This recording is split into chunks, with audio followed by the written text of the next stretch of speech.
Assalamualaikum warahmatullahi wabarakatuh.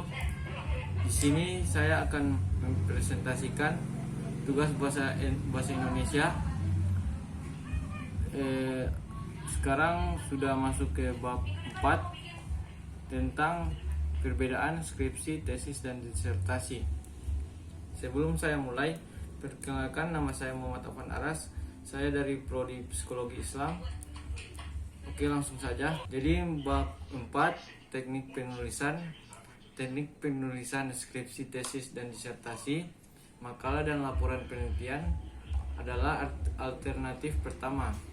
Peringkat, judul bab dan sub bab dinyatakan dengan jenis huruf yang berbeda, cetak miring, dan letaknya pada halaman dan bukan dengan angka.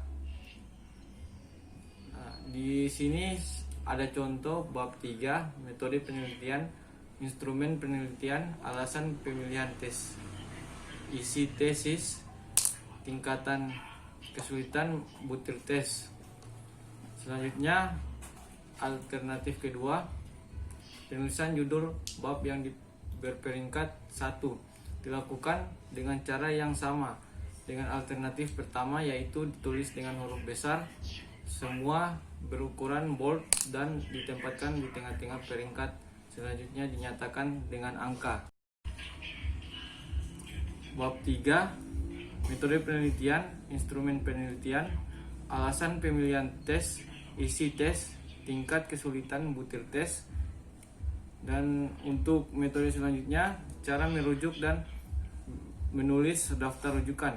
Cara merujuk kutipan langsung, kutipan kurang dari 40 kata. Kutipan yang berisi kurang dari 40 kata ditulis di antara tanda kutip sebagai bagian yang terpadu dalam teks utama dan nama penulis, tahun, dan nomor halaman. Nama penulis dapat ditulis secara terpadu dalam teks atau menjadi satu dengan tahun dan nomor halaman di dalam kurung. Kutipan 40 kata atau lebih. Kutipan yang berisi 40 kata atau lebih ditulis tanpa tanda kutip secara terpisah dari teks yang mendahului, ditulis 1,2 cm dari garis tepi sebelah kiri dan kanan, dan diketik dengan spasi tunggal. Nomor halaman juga ditulis.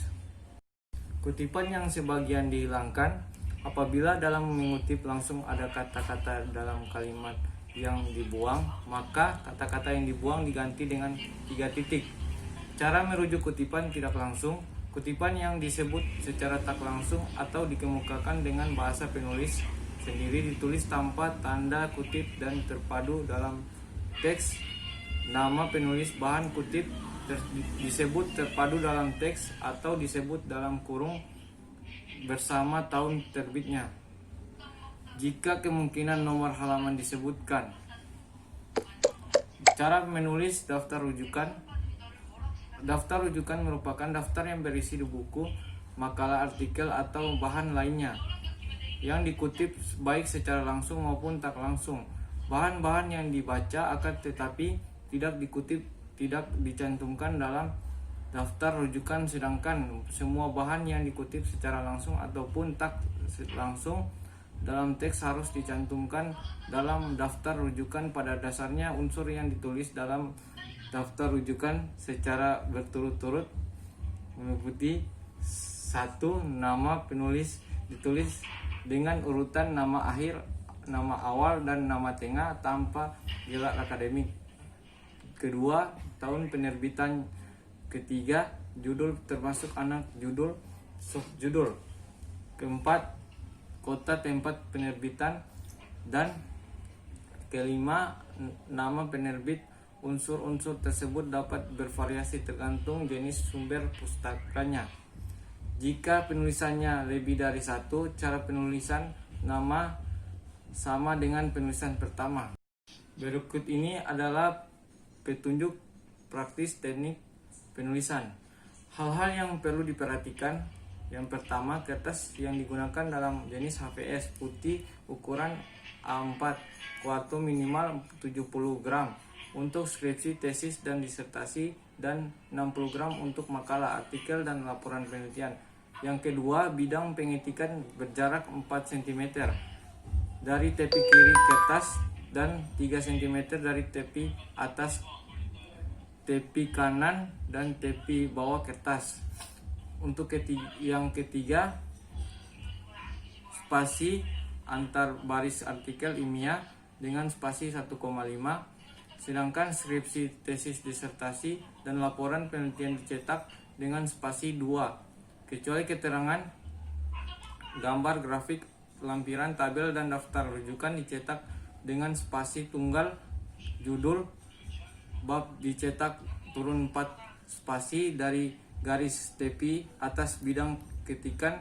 Jarak antara akhir judul bab dan awal teks adalah 4 spasi. Jarak antara akhir teks dengan subjudul 3 spasi, dan jarak antara subjudul dengan awal teks berikutnya 2 spasi. Jarak antara paragraf sama dengan jarak antara baris, yaitu 2 spasi untuk skripsi dan makalah, dan 1,5 spasi untuk artikel.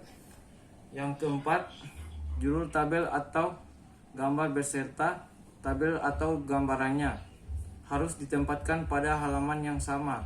Jika kemungkinan menyebutkan tabel atau gambar dalam teks menggunakan kata tabel atau gambar dalam kurung diberi nomor sebagai identitas. Yang kelima, tepi kanan teks harus rata. Oleh karena itu, kata pada akhir baris tidak harus dipotong. Jika terpaksa harus dipotong, tanda hubungannya ditulis setelah huruf akhir tanpa disipsi spasi, bukan diletakkan di bawahnya. Yang keenam, tempatkanlah nomor halaman di pojok kanan atas pada setiap halaman kecuali halaman pertama setiap bab dan halaman bagian awal. Nomor halaman awal bab dan bagian awal ditulis di tengah bagian bawah halaman. Yang ketujuh, semua nama penulis dalam daftar rujukan harus ditulis walaupun penulis yang sama memiliki beberapa karya yang dijadikan acuan dalam teks. Yang ke-8, nama awal dan nama tengah dapat ditulis secara lengkap atau disingkat asal dilakukan secara konsisten dalam satu daftar rujukan. Yang ke-9, daftar rujukan hanya berisi sumber yang digunakan sebagai acuan dalam teks, dan semua sumber yang dikutip harus ditulis dalam daftar rujukan. Ada pula hal-hal yang tidak boleh dilakukan. Yang pertama, tidak boleh ada bagian yang kosong pada halaman kecuali jika halaman tersebut merupakan akhir suatu bab. Yang kedua, tidak boleh memotong tabel menjadi 2 bagian jika memang bisa ditempatkan pada halaman yang sama.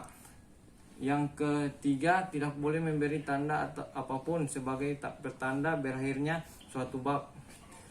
Yang keempat, tidak boleh menempatkan judul subbab dan identitas tabel pada akhir halaman. Yang kelima, rincian tidak boleh menggunakan tanda hubung seperti min, tetapi menggunakan tanda bulat atau ukuran besar, kecil, bulat yang digunakan disesuaikan dengan ukuran yang mengikutinya. Rincian diletakkan di tepi kiri, terpisah atau ketukan dengan huruf mengandung pengertian langkah-langkah atau prosedur.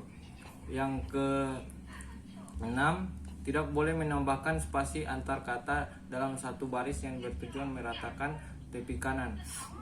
Yang ke-7, daftar rujukan tidak boleh di kaki halaman atau akhir setiap bab.